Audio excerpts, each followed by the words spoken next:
I'm sure you've seen the score sheets. Hadi won on Saturday. Yes. But there was not enough. And this is what people don't understand. There's, 3 rightful winners of that show. If Andrew Jack won, nobody would ever complain. You're a fan of his physique. I'm sure everybody in bodybuilding is a fan of Andrew Jack. He's a cartoon character. He wins the Olympia Backstage for sure. Yeah, and on stage too, it was very possible. A lot of people saw him winning close to 300 pounds, plus minus. I don't know. I don't even know what's his weight, but that structure and then polishment and super small waist and crazy deep abs and striated chest, full shoulders are ginormous. Arms are the biggest arms. I would want to see a direct comparison of his arms, him and Nick Walker and maybe Michael Krizo. But yeah, if Andrew won, nobody would complain. If Hadi won, nobody would complain, right? I had Hadi winning. I did personally.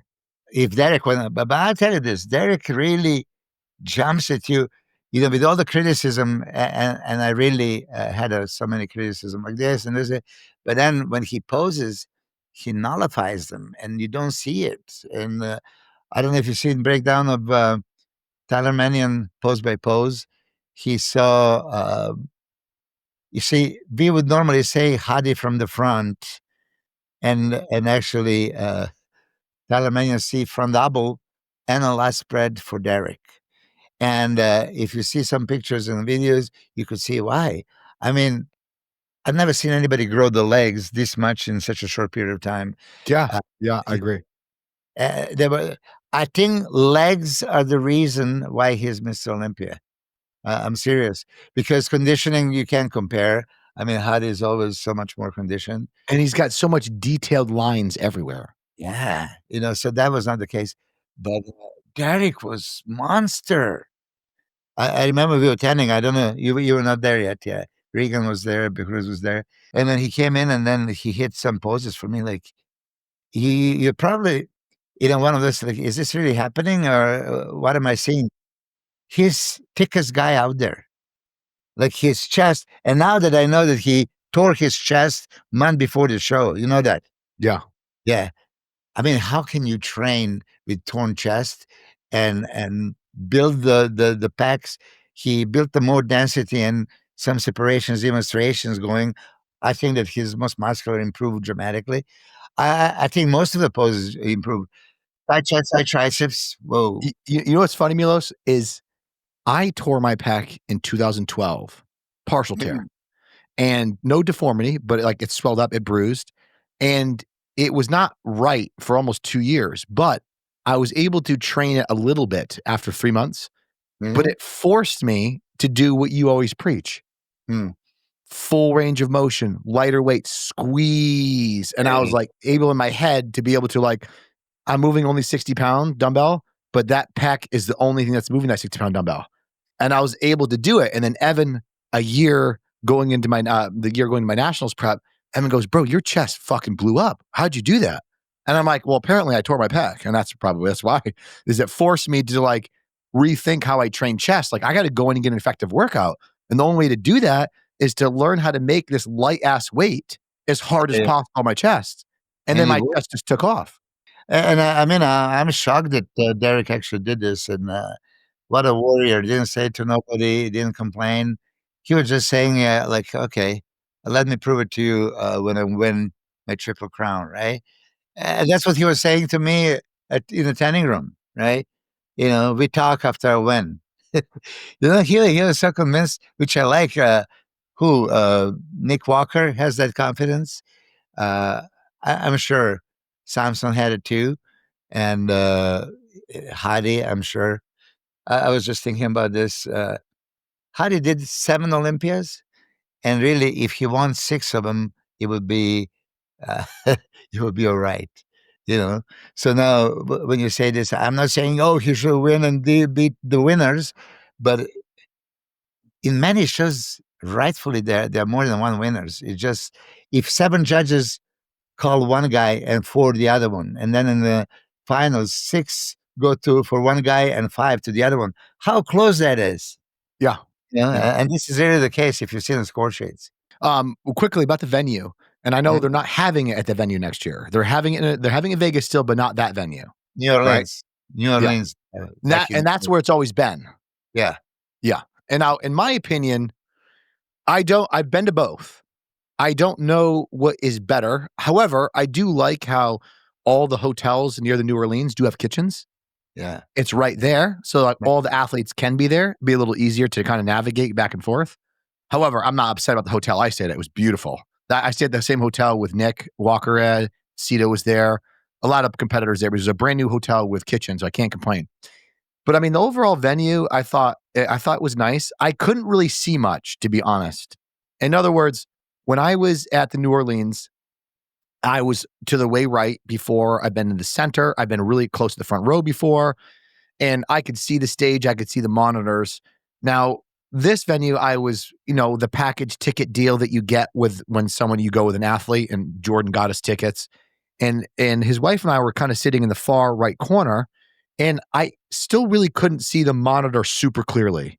Yeah, And yeah. so I had to get up and move to the back and then sit in a chair in the back to look at it straight on so I could see it better. That would be my only complaint. And then the lights were a bit much for my old eyes. That's how you know you're getting older, is when music's too loud and then you get flashing lights in your eyes. I'm like, ah, ah, ah.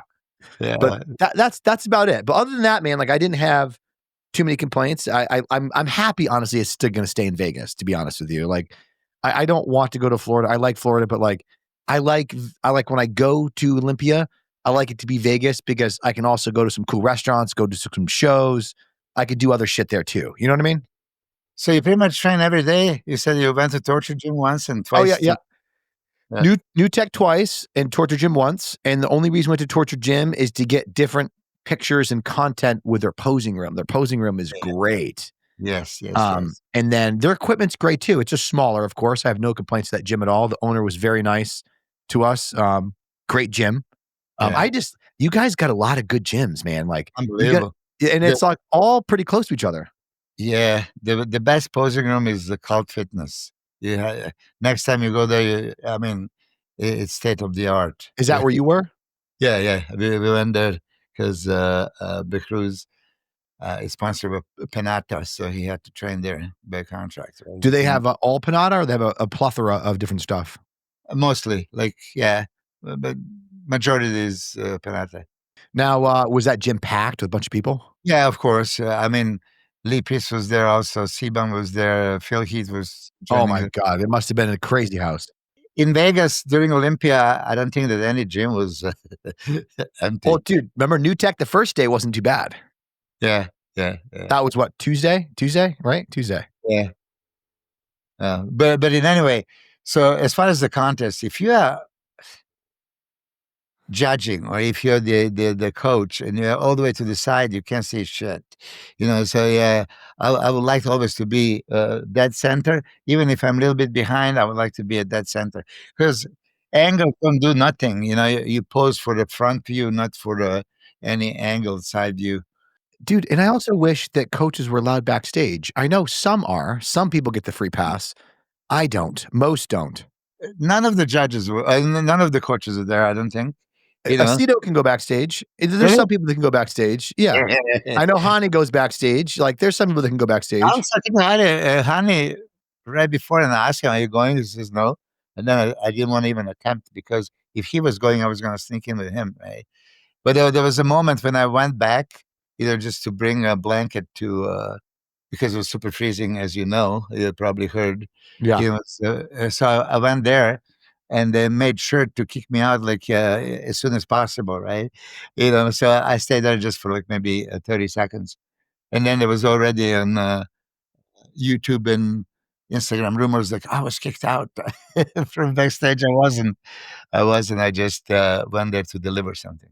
Yeah, dude, it was a good time. I had a Milos. For me, it was an epic weekend and a great memories, starting with like being able to get to meet you in person after all this time, experiencing the New Tech gym, having an athlete in it and a good one, and everything worked out really well.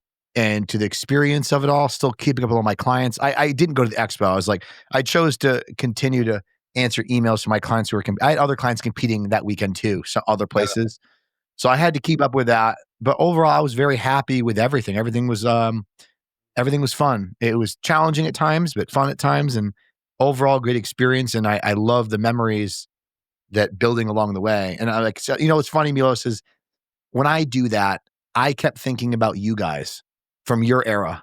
thinking about how many memories you guys had competing to all the shows together, traveling together. Like, that's just priceless experience It and is. memories that you'll have forever. It's going to be far better than any car, any house, anything. The pictures, laughing about it, and like seeing you guys talk to each other. And it just must be great to like catch up and see the other competitors you used to compete with back in the 90s. It's like, that's just, for me, that's just like, I want more of that in my life. I know I'm never going to be at that level as I'm done competing, but like being a coach and like living vicariously through a lot of my athletes, and it's like the next best thing for me. You're gonna be having a lot of Olympia competitors in the next year, next few years, guaranteed, Chris. You're doing a hell of a job. So I commend you for it, and you are so passionate. I can see it. Now that you're telling me you're, back in the room doing the emails, uh, for example, UFC in Madison Square Garden is always, show day, somewhere in Europe, right? And I remember even being in a UFC venue, and I'm sending the plans in between rounds, right? So I could see exactly where you are. Did you see Classic Physique in 212? Yeah. Yeah. I saw 212 going the way it did. Yeah, yeah. I was Listen, so impressed with Sean though. it's Like, crazy. I'm shocked. yeah, Jewett was sending me pictures Uh-huh. along the way Yeah. and telling him like, the things they changed and like, what he thought he needed. And he's like, bro, this dude just needs to be fed. He needs to be fed more. And like seeing the pictures he sent me like 4 weeks out, I'm like, Uh-huh. Jesus, dude, what the hell? He But grew so much, I can't even believe it. It's not the same Sean. I think he not only grew, but he also held more tissue coming down. Yeah, yeah, yeah, yeah. Okay. Yeah, I but think he's 43 years old. no, You no, know, no, he's so younger than me. Sean's younger than me. I heard he's 43. No, I think Sean's younger than me. I do Of know course I that. did. Yeah, yeah. Big strength and power. Yeah, I just heard it. That's why. So I don't know for a fact. So Sean, if you're not, blame Nick, not me. Yeah. Sean, you're 43.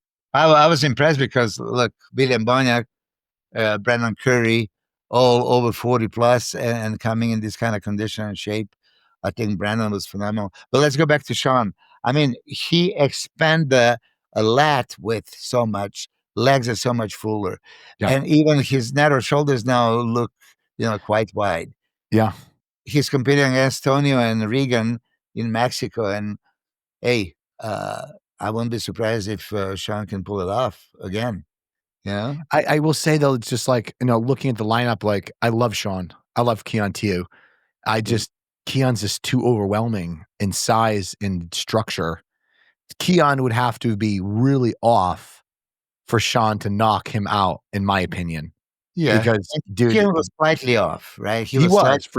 for Yeah. sure. And that diastasis on his stomach that's getting a Mhm. little worse.